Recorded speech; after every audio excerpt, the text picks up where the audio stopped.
नमस्कार दोस्तों, मैं निरंजन आप सभी को हिस्ट्री की जीत की इस प्लेटफॉर्म के ऊपर स्वागत करता हूं। आज की क्लास में गौतम बुद्ध और उनसे जुड़े हुए बौद्ध धर्म के बारे में डिटेल से पढ़ेंगे।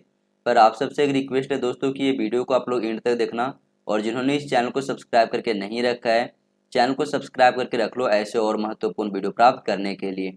तो चलिए दोस्तों शुरू करते हैं। सबसे पहले हम बात करते हैं गौतम बुद्ध के व्यक्तिगत जीवन के विषय में। तो इनका जन्म हुआ था 563 ईसा पूर्व में कपिलवस्तु के निकट लुम्बिनी के उपवन में। इनके पिताजी का नाम था राजा सुधोधन, जो कि कपिलवस्तु के शाक्यगण के मुखिया थे, और माता का नाम था महामाया, जो कि कौशल राजवंश की कन्या थी। इनका मूल नाम था सिद्धार्थ और गोत्र था गौतम। इनका विवाह यशोधरा के साथ हुआ था, और इनका बेटा यानी कि पुत्र का नाम था राहुल। बौद्ध ग्रंथों में ऐसा माना गया है कि जब इनकी माता ने इनको जन्म दिया था, उसी दौरान इनकी माता की मृत्यु हो गई थी, जिसके पश्चात इनका पालन पोषण जो है इनकी मौसी करती है, जिनका नाम था प्रजापति गौतमी। इनके घोड़े के नाम था कंथक, और इन्हें उपाधि दिया गया था शाक्य सिंह की। गौतम बुद्ध जिस भाषा में बात किया करते थे, उस भाषा को पाली कहा गया है। आगे यदि हम बात करें तो कई सारे धार्मिक ग्रंथों में लिखा गया है कि गौतम बुद्ध विष्णु के अवतार थे, और भविष्य में विष्णु का अवतार कौन आएगा, तो वो है कल्कि, और भावी बुद्ध बताया गया है मैत्रेय को। अब हम बात करते हैं वैराग्य के विषय में। तो बुद्ध के धार्मिक जीवनी में ऐसा वर्णन किया गया है कि जब गौतम बुद्ध 29 वर्ष की उम्र के थे, तब उन्होंने 4 ऐसी घटनाएं देखी जिनसे उनके जीवन की यथास्थिति बिल्कुल ही ध्वस्त हो गई। इनमें से पहले 3 दृश्यों के द्वारा उन्हें जीवन से जुड़े हुए 3 कटु सत्य का एहसास हुआ, जिनमें शामिल था वृद्धावस्था, शारीरिक व्याधि और मृत्यु। उनको दिखलाई पड़ने वाले चौथे दृश्य में मनुष्य जीवन की तीनों असंभावी परिघटनाओं का समाधान नजर आ रहा था, और वो था सन्यासी जीवन।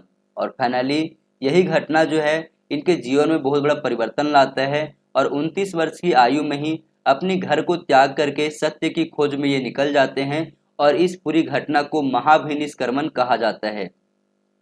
आगे यदि हम बात करें तो सिद्धार्थ यानी कि गौतम बुद्ध ने घर और परिवार का परित्याग कर 6 वर्षों तक सत्य की खोज में इधर उधर भटकते रहे। इस क्रम में उनकी मुलाकात कई दार्शनिक गुरुओं से हुई, किंतु उनके उपदेश सिद्धार्थ को संतुष्ट नहीं कर सका। अंत में निरंजना नदी के तट पर पीपल वृक्ष, जिसे बोधि वृक्ष भी कहा जाता है, उसके नीचे 35 वर्ष की आयु में वैशाख पूर्णिमा के दिन ज्ञान यानी कि संबोधि या फिर निर्वाण की प्राप्ति गौतम बुद्ध को हुआ, और उसी समय गौतम बुद्ध को बुद्ध की संज्ञा दी गई।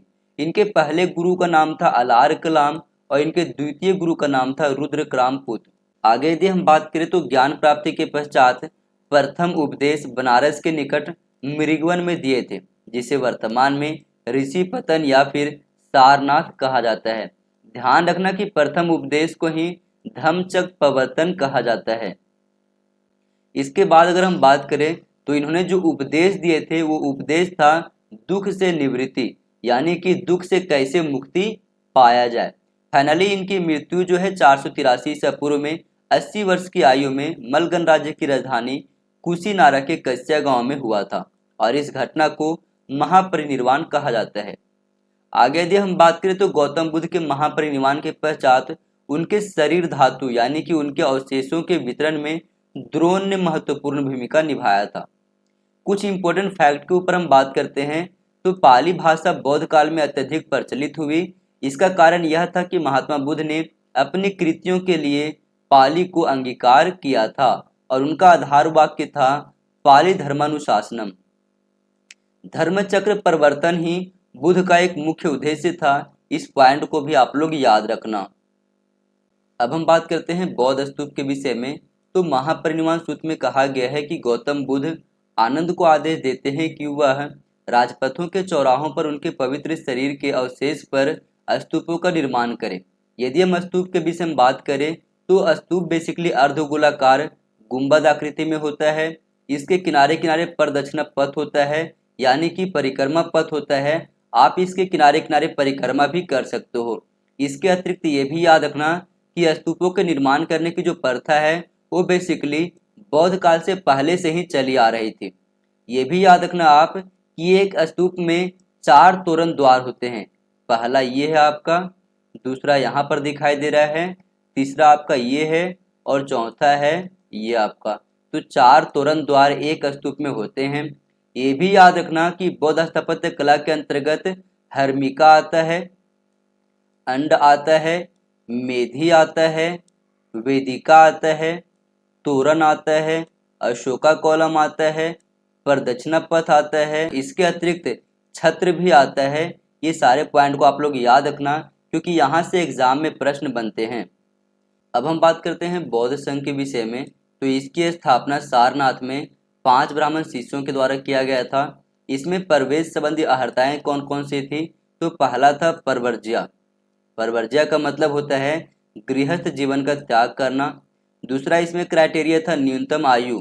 इसमें कम से कम आपका 15 वर्ष आयु होना चाहिए और इसमें माता पिता की अनुमति जो है वो अनिवार्य कर दिया गया था। इसके अतिरिक्त ये भी याद रखना कि चोर, अपराधी, ऋणी, सैनिक, दास या फिर रोगी व्यक्ति बौद्ध संघ में शामिल नहीं हो सकते थे। अब हम बात करते हैं पबजा या फिर परवर्ज्या के विषय में डिटेल से, क्योंकि यहाँ से एग्जाम में प्रश्न बनते हैं। तो जब कोई भिक्षु अपने घर का परित्याग कर किसी बौद्ध आचार्य के अधीन एक परिव्राजक जीवन आरंभ करने का निर्णय लेता है, उस संस्कार को पबजा संस्कार या फिर परवर्ज्या संस्कार कहा जाता है। इस अवसर पर वह अपने केशों यानी कि बालों का त्याग करके गेरुए वस्त्र धारण कर लेता है। तत्पश्चात वह बुद्ध, धम्म और संघ के शरणगत होने की शपथ लेता है। साथ ही इसके अतिरिक्त वो 10 और भी शपथ लेता है। तो ये होता है पबजा संस्कार या फिर परवर्ज्या संस्कार। उपसंपदा क्या होता है? तो अस्थायी सदस्य ग्रहण करने के अवसर को उपसंपदा की संज्ञा दिया गया है, जिसके बाद उसे धर्माभिषिक्त स्वीकार कर लिया जाता है। आगे यदि हम बात करें तो एक भिक्षु के पास 3 वस्त्र, एक भिक्षा पात्र, छुरा, सुई, कमर में बांधने के लिए एक पेटी और एक कमंडल, यही 8 व्यक्तिगत संपत्ति होती हैं। अब हम बात करते हैं उपशोध के विषय में। इसका अर्थ होता है धर्म वार्ता हेतु एकत्रित होना। प्रतिमोक्ष या फिर प्रतिमोक्ष, इसका अर्थ है संघीय नियम। यदि हम डिटेल से समझें तो प्रतिमोक्ष के अंतर्गत संघ के आचरण को भंग करने की सामान्य और गंभीर परिस्थितियां चिन्हित की गई है। विनय पिटक में संघ के आचरण को भंग करने के विरुद्ध साधारण प्रायश्चित से लेकर संघ से पूर्ण निष्कासित का प्रावधान किया गया है। इनमें सबसे गंभीर 4 अपराधों को पराजिक कहा गया है, जिसमें संघ से निष्कासित किया जा सकता है। और वे कौन कौन से हैं? तो वह है संभोग, उसे लेना जो नहीं दिया गया हो, किसी की हत्या करना या फिर आध्यात्मिक उपलब्धि की झूठी घोषणा करना। यदि ये कोई बौद्ध भिक्षु करता है तो उसे संघ से निष्कासित किया जा सकता है। श्रमण, इसका अर्थ होता है संघ की आरंभिक सदस्यता। अब यहाँ से यूजीसी नेट के पेपर में प्रश्न पूछा गया था जून 2021 के शिफ्ट 2 में। प्रश्न था प्रतिमोक्ष का तात्पर्य है मोक्ष का अस्वीकरण, चरवाकों का एक भौतिकवादी सिद्धांत, बौद्ध परंपरा के संघीय नियम या फिर जैनियों का एक धार्मिक अधिकारी। तो सही विकल्प हो जाएगा ऑप्शन नंबर सी आपका, बौद्ध परंपरा के संघीय नियम को प्रतिमोक्ष कहा गया है। आगे यदि हम बात करें तो अगला शब्द आता है उपासक या फिर उपासिका। तो बौद्ध धर्म के अनुयायियों के समक्ष दोनों विकल्प मौजूद थे, या तो वे संघ में शामिल हो सकते थे या फिर वे संघ के बाहर रह करके बौद्ध धर्म को अपना सकते थे। और इन सब की जानकारी हमें सिगालवाद सूत्र में मिलती है। बौद्ध मान्यता के अनुसार बुद्ध के सबसे पहले गृहस्थ अनुयायी तपस्सु और भल्लिक नाम के 2 व्यावसायिक व्यक्ति कहे गए हैं। इसके अतिरिक्त ये भी याद रखना कि जो पुरुष अनुयायी थे उनको उपासक कहा गया है और जो महिला अनुयायी थे उसे उपासिका कहा गया है। यानी कि उपासक और उपासिका वैसे व्यक्ति होते थे जो कि बौद्ध संघ में शामिल हुए बिना गृहस्थ जीवन में रहते हुए बौद्ध धर्म को मानते थे। उपासक या उपासिका बौद्ध धर्म के वैसे सदस्य थे जो बुद्ध, धम्म और संघ के शरणगत होने की शपथ लेते थे। केवल संघीय शपथों से वे मुक्त होते थे और इस श्रेणी के लिए अपेक्षित आचरण संबंधी 5 शपथ थे। और ये 5 शपथ कौन कौन से इन्हें लेने पड़ते थे? तो पहला था किसी जीव की हानि न पहुंचाना, दूसरा था ऐसे कुछ भी ना लेना जिसे दिया नहीं गया हो। तीसरा था अनैतिक शारीरिक संबंधों से दूर रहना। चौथा था मिथ्या वाचन नहीं बोलना, यानी कि झूठ नहीं बोलना। इसके अतिरिक्त नशा पान नहीं करना। ये 5 चीजें उन्हें शपथ के तौर पे लेनी होती थी। पूर्णिमा अथवा कई बार कुछ लंबी अवधि तक नैतिक आचरण वाले शपथ के स्थान पर किसी प्रकार की शारीरिक संबंध से स्वयं को वंचित रखना, मध्याह्न के बाद भोजन नहीं करना, मनोरंजन से स्वयं को पृथक रखना, आभूषणों या फिर सुगंधियों का प्रयोग नहीं करना, विलासितापूर्ण शैया का प्रयोग नहीं करना इत्यादि भी शामिल होता था। अब हम बात करते हैं संगठन प्रणाली के विषय में कि जो बौद्ध संघ था उसमें संगठन प्रणाली किस प्रकार की थी। तो गणतांत्रिक थी। जो भी निर्णय वहां पर लिया जाता था वो मतदान के द्वारा बहुमत आधारित हुआ करता था। और मतदान भी 2 तरीके से होते थे। पहला होता था गुल्हक। गुल्हक का अर्थ है गुप्त। दूसरा होता था विभतक, जिसका अर्थ है प्रत्यक्ष रूप से। और जो मतदान करता होते थे उन्हें सलाका पुरुष कहा गया है, और जो मतदान अधिकारी होते थे उन्हें सलाका ग्राहक कहा गया है। और जो बैठने की व्यवस्था करते थे बौद्ध संघ प्रणाली में उससे आसन प्रज्ञापक कहा गया है। और जो प्रस्ताव पाठ रखा करते थे उसे अनुशासन कहा गया है। ये एक एक शब्द को आप लोग अच्छी तरीके से याद रखना, क्योंकि पेपर में कहीं से भी प्रश्न बन सकते हैं। अब हम बात करते हैं बौद्ध संगीति के विषय में। तो 4 बौद्ध संगीति हुई थी, हम उसके बारे में डिटेल से समझते हैं। तो पहला बौद्ध संगीति हुई थी राजगीर के सप्तपर्णी गुफा में। समय काल था 483 ईसा पूर्व, और ये हुआ था अजात शत्रु के कार्यकाल में, जो कि मगध के हर्यक वंश के शासक थे। कब हुआ था ये? तो महात्मा बुद्ध के जैसे ही मृत्यु हुआ था, मृत्यु के पश्चात जो है ये बौद्ध संगीति आयोजित की गई थी। उस समय अध्यक्षता कर रहे थे महाकश्यप। कार्य कौन सा हुआ था? तो बुद्ध के उपदेशों का सूत पिटक और विनय पिटक में संकलन किया गया था। द्वितीय बौद्ध संगीति वैशाली में आयोजित की गई थी 383 ईसा पूर्व में। इस समय मगध में शासन कर रहे थे शिशुनाग वंश के शासक कालाशोक। अध्यक्ष थे साबकमीर, जिसे कई सारे पुस्तकों में सर्वकामनी भी कहा गया है। यहाँ पे क्या हुआ था? तो यहाँ पे बौद्ध संघ 2 हिस्सों में टूट गया था, एक अस्थविर में और दूसरा महासांघिक में। अब हम बात करते हैं तृतीय बौद्ध संगीति के विषय में। तो ये हुआ था पाटलिपुत्र में 250 ईसा पूर्व में। उस समय मौर्य वंश के शासक अशोक का शासनकाल हुआ करता था और अध्यक्षता कर रहे थे मोगलीपुत्तिश। इस समय क्या हुआ था? तो इस समय अभिधम पिटक का संकलन किया गया था। चतुर्थ बौद्ध संगीति हुई थी कश्मीर के कुंडल वन में 1वीं शताब्दी ईस्वी में। उस समय कुषाण वंश का शासक कनिष्क का शासनकाल था। इस समय अध्यक्षता कर रहे थे वसुमित्र और उपाध्यक्ष थे अश्वघोष। इस समय बहुत बड़ी घटना होती है कि पुनः जो है बौद्ध संघ 2 हिस्सों में टूट जाता है, एक है हीनयान और दूसरा है महायान।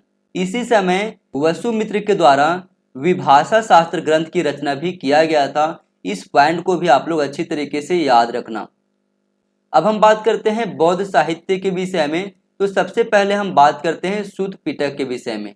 सूत पिटक का संकलन प्रथम बौद्ध संगीति में आनंद के द्वारा किया गया था। इसमें हमें किस चीज की जानकारी मिलती है? तो महात्मा बुद्ध के द्वारा जितने भी सिद्धांत और उपदेश दिए गए थे उनकी जानकारी हमें मिलती है सूत पिटक में। इस समय कौन कौन से ग्रंथों की रचना की गई? तो दीर्घ निकाय, मंझिम निकाय, अंगुत्तर निकाय, संयुक्त निकाय और खुदक निकाय की रचना इस समय किया गया था। यदि हम बात करें विनय पिटक के विषय में तो इसे भी प्रथम बौद्ध संगीति में उपालि के द्वारा संकलन किया गया था। यहाँ हमें जानकारी मिलती है बौद्ध संघ से संबंधित जो भी विचार रहे हैं, बौद्ध संघ के जितने भी नियम रहे हैं, इसकी जानकारी हमें यहाँ पर मिलती है। इस समय रचना किया गया था पतिमुख का, सूत विभाग का, खंदक का और परिवार का। अगला है अभिधम पिटक। इसकी रचना की गई थी तृतीय बौद्ध संगीति में। यहाँ से हमें जानकारी मिलती है बौद्ध दार्शनिकों के सिद्धांत के विषय में। इस समय रचना किया गया था धम्म संगनी का, विभांग, धातु कथा, पुगल पंचती, कथावतु, यमक और पठान। अगला है मिलिंद पनाहो। इसमें मीनांडर और नागसेन के बीच वार्तालाप की जानकारी मिलता है। दीपवंश और महावंश ये सिहली द्वीप का साहित्य है। अठ कथा त्रिपिटकों का भाष्य है। ये विशुद्धि मग हीनयान पर आधारित प्रमुख ग्रंथ है। वैपुल्य सूत्र महायान पर आधारित प्रमुख ग्रंथ है। प्रज्ञा पारमिता बोधिसत्व के आध्यात्मिक वर्णन की गई है इसमें। इसके अतिरिक्त अगर हम बात करें ललित विस्तार के विषय में, तो बुद्ध की प्रथम जीवनी मानी जाती है ललित विस्तार। इसमें पर्दा प्रथा का विरोध किया गया है और दीर्घ निकाय पर टीका भी लिखा गया है ललित विस्तार में।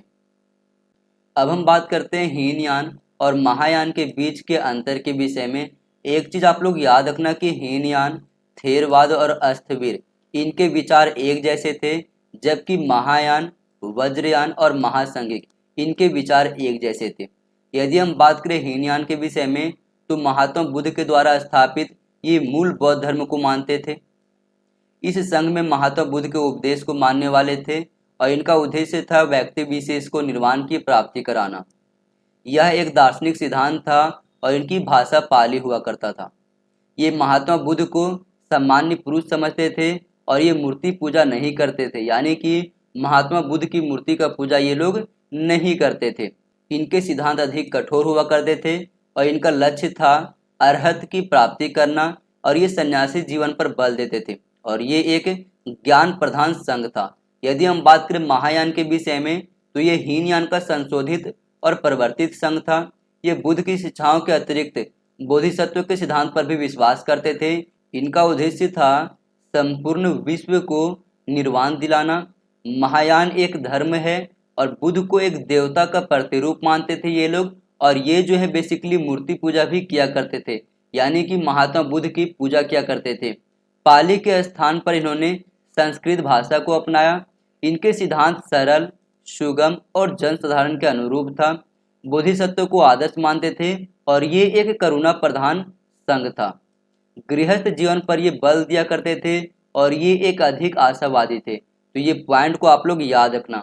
अब यहाँ से यूजीसी नेट के पेपर में जून 2022 के शिफ्ट 1 में प्रश्न पूछा गया था, नीचे दिए गए विकल्पों में से कौन सा कथन सही है। अहिंसा और भक्ति भागवत परंपरा की दो महत्वपूर्ण शाखाएं हैं, बिल्कुल सही है। महाभारत यह स्थापित करता है कि कृष्ण और विष्णु अपने दैवत्व में एक हैं, ये भी सही है। बौद्ध धर्म का थेरवाद बुद्ध को पूजे जाने वाले ईश्वर के रूप में मानते हैं, नहीं, यह स्टेटमेंट गलत है। धम्मपद यह बताता है कि भिक्षु यानी कि भिक्षु को बौद्ध विहार में अपना जीवन कैसे व्यतीत करना चाहिए, नहीं, ये भी गलत है। धर्मचक्र परिवर्तन बुद्ध का मुख्य उद्देश्य था, बिल्कुल सही है। तो यहाँ पर केवल ए, बी और ई सही हो जाएगा। A, B, E option number C में है। ऑप्शन नंबर सी आपका सही जवाब है। अब हम बात करते हैं बोधिसत्व के विषय में। जो व्यक्ति बुद्ध बनने या मोक्ष प्राप्त करने के मार्ग पर होते हैं उन्हें बोधिसत्व के रूप में जाना जाता है। संस्कृत में बोधिसत्व का अर्थ है एक व्यक्ति जो बुद्ध बनने का इरादा रखता है। बोधिसत्व अपने प्रबोध के मार्ग पर बढ़ता हुआ करुणामय है। बोधिसत्व निर्वाण प्राप्त करने में सक्षम होते हुए भी उसे तब तक ग्रहण नहीं करते जब तक दूसरे व्यक्ति को निर्वाण प्राप्त करने के लिए मार्गदर्शन नहीं करते। अतः हम कह सकते हैं कि बोधिसत्व समस्त सचेतन प्राणियों को उनके प्रबोध के मार्ग पर चलने में सहयोग करता है। ये मानव तथा पशु किसी भी रूप में हो सकते हैं। अब हम बात करते हैं प्रमुख बोधिसत्व के विषय में। तो पहला नाम आता है अवलोकितेश्वर का। अवलोकितेश्वर को पद्मपाणि भी कहा जाता है। इनका प्रतीक चिन्ह कमल है और ये प्रधान बोधिसत्व माने जाते हैं। ये बुद्ध की करुणा को प्रकट करते हैं। अगला है मैत्रेय। सभी बोधिसत्वों में मैत्रेय जो हैं बौद्ध परंपरा में भावी बोधिसत्व माने गए हैं। ये कलशधारी बोधिसत्व हैं। इनका प्रतीक जो है वो है नागेश्वर पुष्प। एक भावी बुद्ध जो भविष्य में पृथ्वी पर प्रकट होंगे, पूर्ण ज्ञान प्राप्त करेंगे और शुद्ध धर्म की शिक्षा देंगे। लाफिंग बुद्धा जो है उनको मैत्रेय का ही अवतार माना गया है। इस पॉइंट को आप लोग याद रखना। अब यहाँ से यूजीसी नेट के पेपर में प्रश्न पूछा गया था, निम्नलिखित में से कौन बौद्ध परंपरा में भावी बुद्ध माने जाते हैं।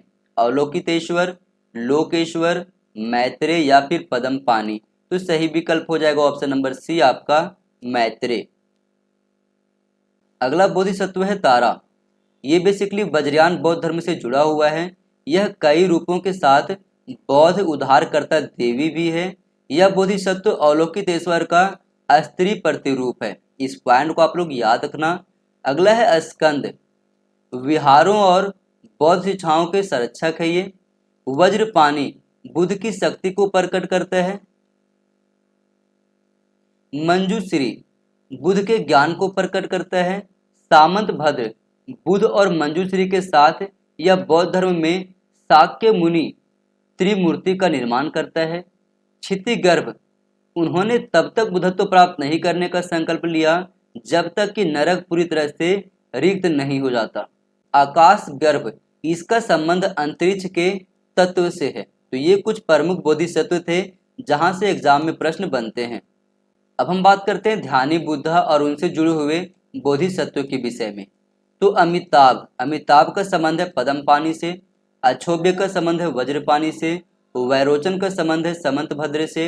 अमोघ सिद्धि का संबंध है विश्वपाणि से। अब यहाँ से यूजीसी नेट के पेपर में प्रश्न पूछा गया था, सूची 1 को सूची 2 से मिलान कीजिए।